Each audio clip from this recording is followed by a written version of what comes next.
I'm Patrick Streule. I work on the Connect team in Sydney. Today I'm going to talk to you about code reuse between a P2 plugin and a Connect add-on. So, first of all, we're on the road to cloud. I'm pretty sure nearly every one of you has seen my Cannon Brooks keynote yesterday, where it was about the importance of cloud for us as Atlassian, and also about the importance of cloud for our entire industry. So what I would like to tell you today is kind of how we can help you to get on that road to cloud with us. So we believe in many of the benefits that cloud brings us that we see every day, the kind of well-known benefits that also Ralph alluded to before. We have the ability to ship code very quickly to all of our customers at once. We can experiment with features. We can see what works and what doesn't. We can change that instantly. We don't have to worry about backward or kind of testing features 5 versions back. So there's lots and lots of advantages that we see by using cloud technology, and those also translate to add-ons that run in the cloud. Also, 65% of our new customers are actually choosing cloud. So it's the fastest growing segment that we see at Atlassian. 65% of the users actually make a decision for cloud. And we also want to help you kind of tap into that fastest growing segment here at Atlassian and take advantage of that market that is open for add-ons that you write. At the same time, we're very well aware that even though it's the fastest growing segment, we still have a huge installed base of server products, and we also have quite a bit of growth actually for our server-based products. So today I want to take you on that first step of that journey towards cloud and illustrate some techniques that some of you are actually already using to offer an add-on both to the server customers and to our cloud customers. A bit more than a year ago, we actually announced Connect 1.0. Last Atlas Camp, if you've been here, who has been here last Atlas Camp? Quite a few. So it was mostly around Connect, maybe even a bit too much about Connect last year. This year, we announced Connect for Bitbucket. That opens up a market for add-ons to an additional 3.5 million users, 4,500 or 5,000 teams that use Bitbucket. And HipChat has existed for a while. Connect in HipChat has existed for a while. But if you saw Mike's keynote yesterday, you saw a sneak preview of what we're currently working on to bring more of Connect's functionality and UI extensibility to HipChat as well, which opens up even more teams and even more users that are interested in having rich add-ons that enhance the experience of our products. So as you can see, Connect was mostly focused on building a world-class platform for cloud. And that's also the reason why we have not invested a lot of time in building out Connect for server so far, and I'm not standing here today announcing Connect being available in server. But I want to show you some of the things that you can do today to actually reduce the code that you have to write to support both the server markets and the cloud markets. So a quick overview. Let me start with how Connect is currently enabling add-ons on a technical level. So kind of very quick overview of the Connect architecture, just to see what we're missing if we don't have Connect in server. So first of all, we provide a client-side library that is actually enabling a cross-domain bridge that allows your add-on, which is sandboxed away, to actually invoke API and interact with the host product. And we have a Connect plugin, which is technically a P2 plugin, which is installed in Jira and Confluence that handles things like authentication, lifecycle hooks. It notifies your add-on when it's installed, when it's uninstalled, things like that. These are services that are available to Connect add-ons. So yeah, the client library takes care of creating the iframe, establishing the cross-domain bridge. Over that cross-domain bridge, we expose host API. There's a REST calls that you can make from the client. Who's the currently logged-in user? Open a dialog for me. Those are things that we expose through the host API. On the server, lifecycle installation, uninstallation, but also webhooks. What happens in the products? Notify me when an issue is updated, when a page is created. All of those things are kind of things that the Connect plugin handles and kind of translates those events that happen in the product into a remote calls that you can handle in the Connect add-on. And there's the REST API, which is not technically part of Connect, but something which is an essential part of building a Connect add-on, and where we handle authentication on top. So how does that look in server? So if you remove the Connect add-on, or if you just look at the server landscape, how do things look there if we compare the same parts? So first of all, you see there's multiple boxes for the product here. So there will be different versions with different REST APIs, different client APIs. So versioning suddenly plays a pretty big role in serverland. Also, who's gonna set up the iframe and the cross-domain bridge? What's the API that we actually can expose in the client? Similarly on the server, so there are questions around how do we authenticate between a server instance where the Connect plugin isn't present. What about privacy? So even if we had the Connect plugin in server instances, what does that mean for privacy? Are we thinking about deploying an add-on as a cloud service, as we've seen before? It's kind of what Shailesh demonstrated. You have a well-built cloud service, but are customer actually going to accept running a cloud service if they actually choose a Jira Confluence instance to run behind the firewall? Especially in Europe, that's probably more a concern than it is in the US. And there's also the connectivity question. If you choose, or if you think about running a Connect add-on as a service, can you connect to those instances? Can those instances connect to you? Those are all the questions that we need to answer if we want to run a plugin on both sides. The same applies to the opposite direction. So do you have connectivity inbound? What's the REST API that's going to be there? How does authentication work against different product versions? And all of that.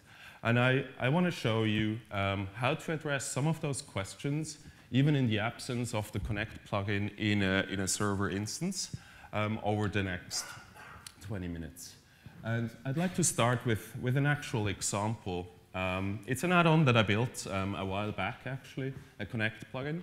And I wanted to go through the exercise of actually porting that Connect add-on to P2. It's admittedly a relatively simple add-on, so it's not super complex. And also the techniques that I'm going to describe, what I use to actually port that plugin over, and some techniques that might apply to you too. I'm aware that this is not going to fit every single plugin that you are developing. It's ideas that you can use to kind of make some decisions that make that transition easier and that allow you to share some code. I'm more than happy to talk to many of you after this talk about your particular case and things that could be done for you. But let me step through the example first. So what it does is it's a sequence diagram macro in Confluence. You can type in a high-level description of interactions between different entities, so a classical sequence diagram. There's a simple syntax that you can use. If you've used websequencediagrams.com before, you pretty much know how that looks like. So I'd like to show you how that looks. So you create a macro. You type in that description of interactions between different entities. You save that, and it renders the sequence diagram into Confluence. There's additional features like theming. So you can change to a different theme. This is more like a back of a napkin kind of illustration. Save that again, save the page, and it refreshes. So that used to be a Connect add-on. What you're seeing here is actually the P2 version of it. So how did I go about doing that so that the effort was as low as possible to actually create and maintain two versions? So I made a couple of design choices to keep it purely client-side, or as much as possible client-side. So there's no server-side rendering, so none of that graph is rendered server-side, it's all purely client-side. I just used JavaScript, SVG, to actually render those graphs. All the parsing of that language that describes the sequence diagram is actually done client side. And I also don't store data on the add-on side, or only very limited data. In the Connect version, it's pretty much limited to what I get in the installation hook, because I'd like to know where my add-on is installed, what the base URL of that instance is. But the entire sequence diagram description is actually stored in the product. This is a relatively obvious choice for a macro, because you already have the macro body where people type in. But we do have mechanisms and API where you can use the same approach for different add-ons as well. So those were kind of the core decisions that I made. I used the REST API to fetch that macro body and then do as much as possible client side. If you look at the diagrams on the right side, I try to illustrate that a little more. So at the top you see kind of the classical Connect architecture, so to speak, that I showed before. So I serve my assets through the Connect add-on. Those are HTML files, CSS, JavaScript files. I have my add-on JavaScript on the client that interacts with the Connect API to actually make those REST calls back to the product to resize that iframe once I know how big that diagram is. So that's kind of the Connect interaction. And I have the Connect plugin, which notifies me of installation, uninstallation, and things like that. It changes slightly for the P2 version. So I still use exactly the same assets, the same JavaScript library that parses, renders, all of that. I use the same JavaScript that actually interacts with the Connect API. But the missing piece in the P2 world is actually that API, that Connect API, which isn't present. So I wrote a shim that actually exposes the same API to my add-on, but is actually a custom implementation for that, for a server instance. And I'm going to talk about that a little more in a minute. So how does that look like in code? I try to pretty much fit all the code that I had to write to make it work in P2 is actually fitting on the next 4 slides pretty much. I did truncate a little bit, but it's nearly accurate to say that it fits on 4 slides. So I have a plugin XML file that I needed for my P2 plugin. I decided to use web resources to bundle up all of my resources. This isn't strictly necessary. It's just something that the plugin system offers, and which made a lot of sense for me to use. I have a servlet, and I have the actual macro. So the macro will be responsible for rendering that iframe again, and the servlet is serving the content into that iframe. And maybe the important part here is to, I could have decided to just render everything into the page, but I decided to use an iframe nonetheless, because it gives me that level of isolation between the host and my add-on, which is quite desirable, especially if you think about using your JavaScript framework of choice that doesn't necessarily interoperate with a version of AUI and jQuery that's already on the host. So I decided to use an iframe. To actually render the iframe, this is the task of the macro, of this macro class. And that's pretty much the entire implementation of that macro. I get the parameters of the macro. So I need to know the content ID, the version, the macro hash, and I want to get that theme parameter that you can set in the UI. I render all of that into the URL, and then I have a very simple velocity template that simply renders this iframe tag onto the page. That's pretty much everything that macro does. Then I need something that actually renders content in the macro. This is this servlet. It's also relatively simple. I take the web resources, bundle them up, and I render all of that into, again, quite a simple velocity template. Includes all the resources. And just for illustration purposes, I use an inline script tag here that actually kicks off the rendering of that sequence diagram. This could also be kind of just the JavaScript file, but I think it's a bit clearer to illustrate what's actually happening when this content is loaded. Then what happens as part of that render sequence diagram call is in the JavaScript code that I actually share between Connect and P2. So that code is actually using the libraries that I've written to parse and render the sequence diagram. But uses the Connect API in a few locations. So you see the calls to API require, to request, and to API resize. This is Connect API that we expose. So that wouldn't just work in a server instance.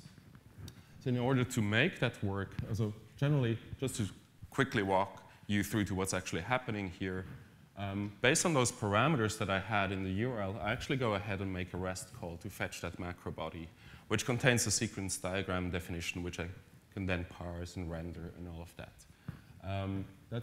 That's happening at the bottom in this request call. After it's done, my render engine returns the dimensions of that diagram that I just rendered.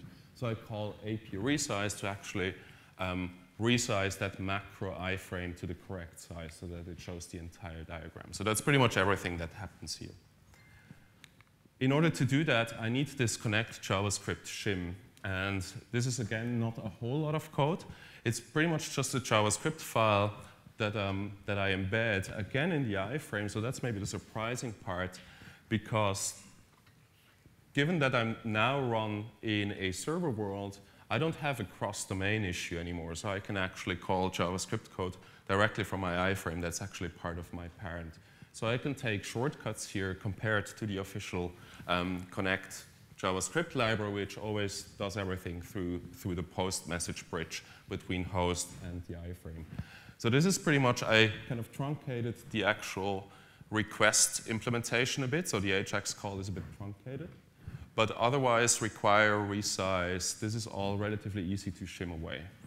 But it's also something that's very, I don't know, very common to do if you're actually following one of those approaches. So we're actually planning to make a library like that public so that you don't have to reinvent the wheel every single time you need something like that.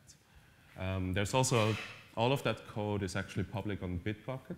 So you can also look at that implementation if you just go to my account and look for the sequence diagram plugin for Confluence.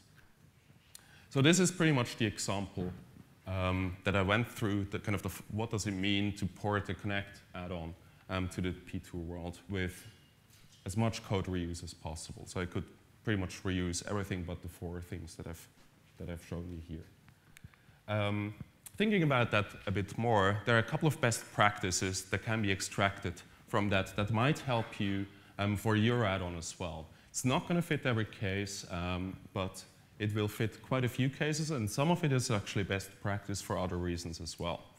So the first decision I made, it's self-contained. So I'm not trying to reuse a service that runs externally where I have to deal with authentication, versioning, running against different versions of a product, and so on. I try to contain it in one jar file that could be put into Marketplace, and where the bundling is also working a lot more nicely with the licensing scheme. So if I put something in the Marketplace for a server version, there's a perpetual license that I offer it under. If I would run a service, but I sell a perpetual license, that gets me in kind of a relatively tricky situation anyway.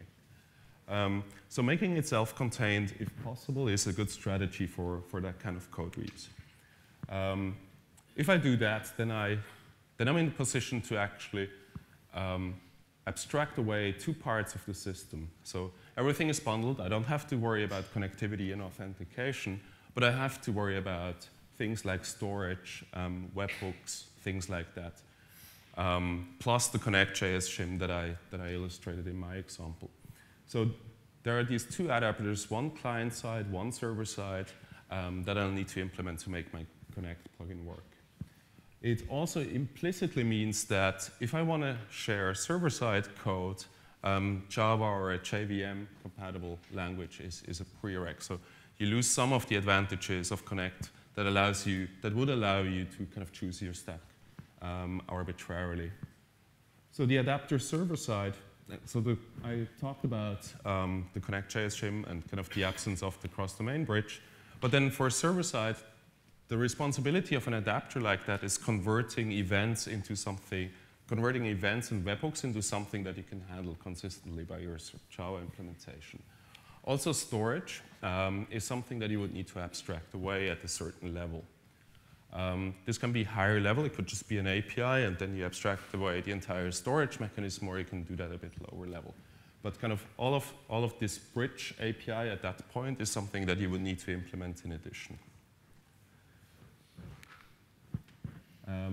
But still, in this case, all the assets are reusable. API that you implement in Java, which is not dealing directly, for instance, with events or webhooks, kind of that shared code is also reusable, potentially, and the client side as much. The second thing that I learned from my example, and something that we've actually encouraged for quite a while, is use client-side rendering as much as possible. Because all the client-side code is very easily portable between a server and a cloud instance. And there are very rich libraries that allow you to do a lot client-side these days. Browser performance, rendering performance is actually quite impressive in the meantime. Doing that eliminates the need, to a large extent, to actually have some server-side bridge that abstracts away storage, API, webhook handling, and all of that, to some extent. I mean, there might still be some of it, but you can reduce that amount of code that actually does something server-side by delegating as much as possible client-side. We expose a lot of APIs client-side, so all the REST API you can call client-side. That's a very powerful mechanism that we provide. And I'm going to show you a bit more as part of kind of the next best practice, which is using in-product storage. That means if you want to eliminate also something that won't work for every case, but as long as your add-on is mostly associating data with artifacts that already exist in a server instance, like an issue or a page in Confluence, using in-product storage is a very good way to kind of abstracting that away from your add-on too. Entity properties is what we surface for exactly that purpose. We have them both in Jira and in Confluence.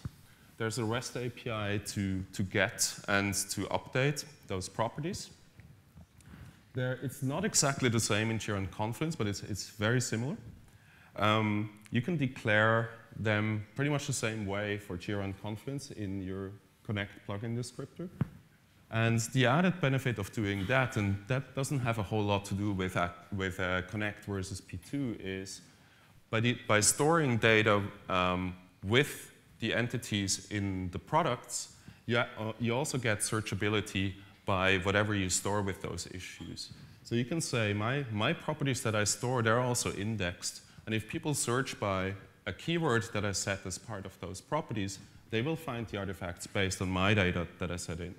It also has benefits when you think about backup and restore, for instance, because it's always in sync with the product data. So there's lots of benefits of using that approach, as opposed to separate data storage on the add-on side. And what I mentioned is we have a client-side request method that you can use that we expose in the API, which allows you to call pretty much any REST API directly from your iframe contents. So those are kind of the building blocks that we give you as part of the Connect toolbox already, and that are relatively easy to abstract away in P2 land. And the last recommendation, so to speak, if you are in the situation that you need a server side and you want to still share the majority of your code, if you expose your services as REST API as well, and if you use JAX-RS to do that, that gives you the possibility to run exactly the same code in P2, and also as part of your Connect add-on, if you choose a stack like Drop-Visit, for instance, or something that uses JAX-RS as well on the Connect side. So that allows even more code reuse as long as you take the constraint of it being Java as well. That was, those are kind of the 4 things that will help you start in cloud and leverage kind of the big growth that we have on the cloud side, and then bring kind of the same add-on to P2 with a much smaller effort than you would possibly expect. You've seen some of kind of repeating things like this JavaScript shim. You've seen that I've written a plugin XML descriptor, and we're actually planning to support some tooling around that. So currently, I don't know, probably like 4 or 5 of you that I know of have already followed an approach like that. But all of you had to re-implement this client-side JavaScript shim. All of you have probably written some kind of server-side bridging functionality for storage and others. And we're actually planning to provide some tooling around that. So the JavaScript shim is something that we could provide. Also tools that actually take your connect JSON descriptor and actually convert that to a plugin XML that does the same thing, so that you can pretty much save that manual and relatively tedious effort to do that manually, is something that we're also planning to support.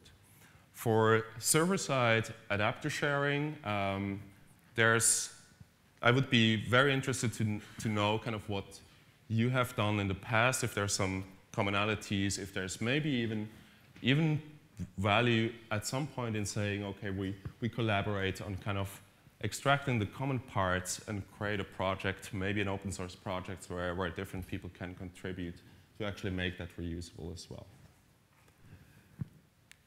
We do have some time for questions, and I'm more than happy to take the time after this session to talk to many of you about your particular case, your feedback, your expectations. And thanks a lot for coming today, and thanks for joining Atlas Camp.